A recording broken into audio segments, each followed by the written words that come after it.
Do you know anyone who believes something or embraces a certain perspective on something that you know is just objectively untrue and it frustrates you? It could be someone that you love, someone who is close to you, a family member, a good friend, and they just persist in this mistaken notion. It's based on a myth. It's just not objectively true. And you know that, and you want what's best for them, and yet they continue to, pursue this kind of false structure of thinking. All right.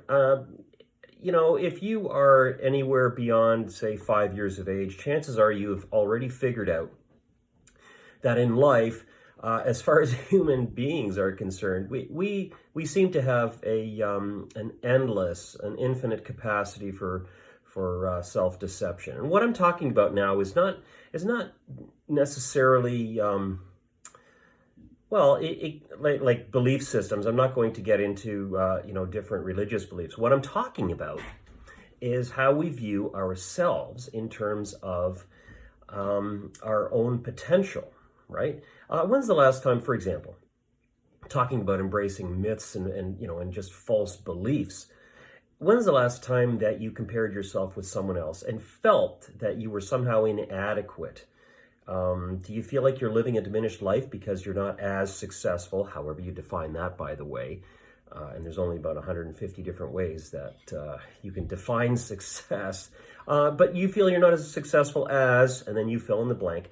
How does that affect your daily life? Do you feel somehow insignificant or not worthy of maybe, even, getting some career advancement, for example, or,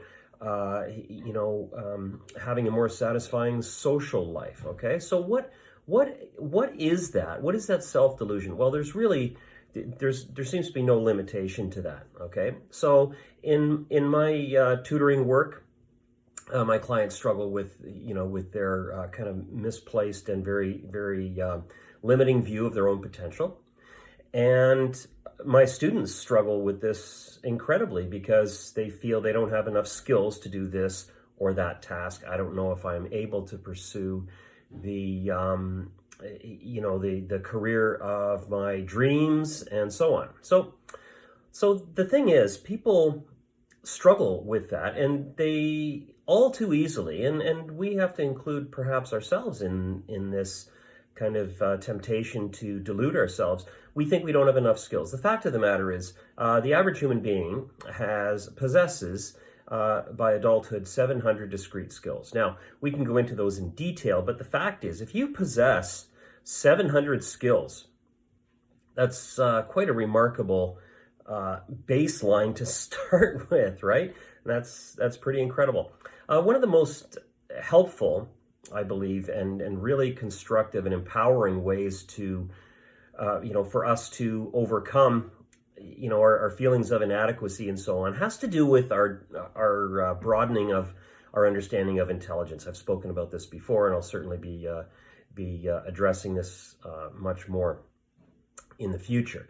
What's your definition of intelligence? And I shared in a previous post that, one very simple way to look at intelligence is to talk about the ability to recognize patterns. And there's 100 ways that you can recognize patterns. And what we're going to be doing is unpacking the multiple intelligence theory, first kind of created in 1983 by researcher Howard Gardner. And that theory has since expanded into a total of 9 intelligences. And today I'm just going to start with the first one and just invite you to start considering your own abilities and skills and potential in a much more holistic and a broader way. We have endless ways to diminish our own lives, not even with the help of anybody else.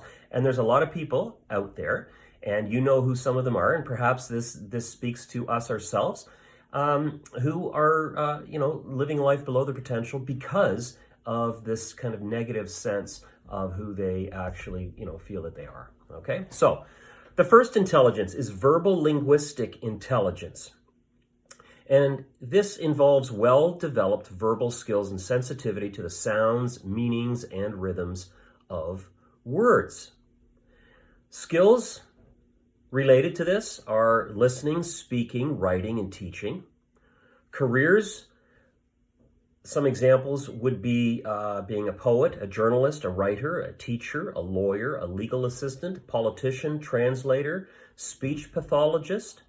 All right, and I unpack this with my students because, a lot of students, and I think teachers will be able to identify with fellow teachers, but also any of us who are parents can understand very quickly right now, do we have children who have verbal intelligence? Now, you may have a child that just never shuts up. And the last thing you really think of in terms of that is perhaps intelligence. You might think that they're being obstinate or disrespectful or rude. The fact is, they've got, chances are, if they're doing a lot of talking, they've got some verbal linguistic intelligence. And look, there's a skill set that's growing there at age 2 and beyond, or maybe 1.5. And there are careers, that are out there ready to be explored. So all that to say, there's always a different way to look at intelligences, and we are going to be unpacking these for the next while. So here's to all those of us who are verbally and linguistically intelligent. Cheers, and keep up the good work, and there's many more intelligences coming soon. Cheers for now.